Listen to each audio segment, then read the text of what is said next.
Hey everyone, this is the Lazy Programmer, and I'm back again to tell you about my latest class, Artificial Intelligence Reinforcement Learning in Python.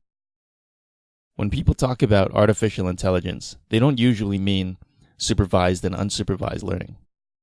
These tasks are pretty trivial compared to what we think of AIs doing, playing chess and Go, driving cars, and beating video games at a superhuman level. Reinforcement learning has recently become popular for doing all of that and more. Much like deep learning, a lot of the theory was discovered in the 70s and 80s, but it hasn't been until recently that we've been able to observe firsthand the amazing results that are possible. In 2016, we saw AlphaGo beat the world champion in Go. We saw AIs play video games like Doom and Super Mario. Self-driving cars have started driving on real roads with other drivers and even carrying passengers, all without human assistance. If that sounds amazing, brace yourself for the future because the law of accelerating returns dictates that this progress is only going to continue to increase exponentially. Now, learning about supervised and unsupervised machine learning is no small feat. To date, I have over 16 courses just on those topics alone. Yet reinforcement learning opens up a whole new world. As you'll learn in this course, the reinforcement learning paradigm is more different from supervised and unsupervised learning than they are from each other. It's led to new and amazing insights both in behavioral psychology and neuroscience. As you'll learn in this course, there are many analogous processes when it comes to teaching an agent and teaching an animal or even a human. It's the closest thing we have so far to a true general artificial intelligence. So what material are we going to talk about in this course?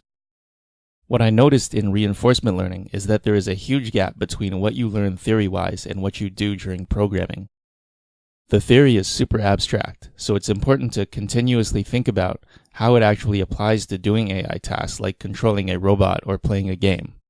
So to that end, we are going to actually start this course with some games.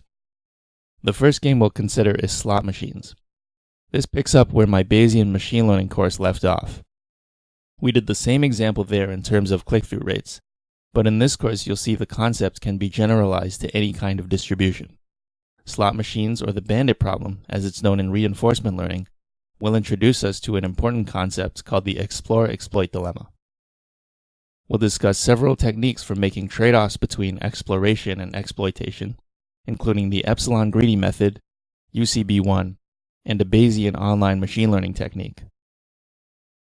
You'll recognize these from my previous course on Bayesian machine learning and A/B testing, since that is sort of a subset of what we're doing in this course. Reinforcement learning is all about trying to maximize a goal, or to use the terminology in this course, rewards.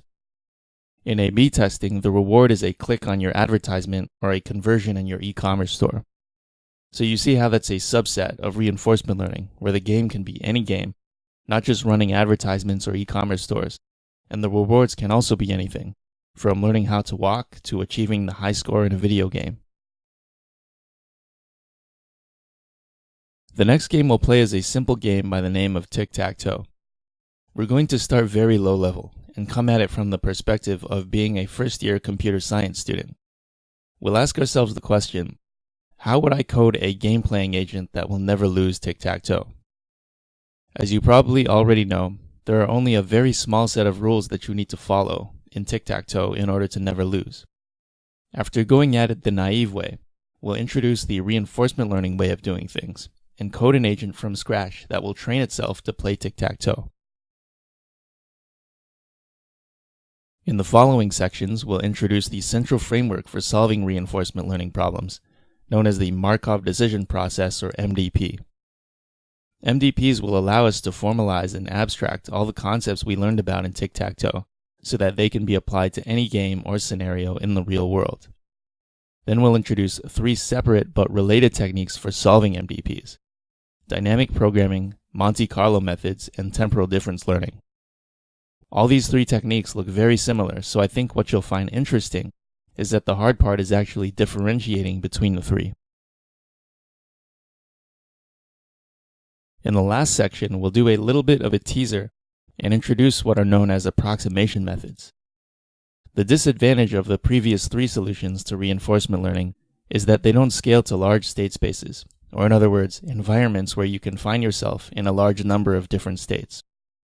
The solution to this problem is to use approximation methods, and as you might have guessed, this is where deep learning comes into play, since neural networks are very good function approximators.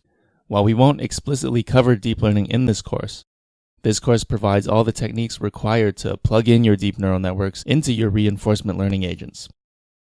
Without the theory from this course, doing something like deep reinforcement learning wouldn't make much sense. My original goal was only to do a deep reinforcement learning course, but as I started to put together the prerequisites, I realized there was so much material that they would have to make up their own course. So that's what this course is. By the end of it, you'll understand the framework of reinforcement learning, how the three solutions work and the differences between each one, and how to use approximation methods to scale them up. And when we talk about approximation methods, you'll understand exactly how you can plug in deep neural networks so that when we start talking about deep reinforcement learning, we can just continue where we left off. So if you are interested in deep reinforcement learning, but you don't know where to start or even what the prerequisites are, then this course is the course you want to take. I'll see you in the next lecture.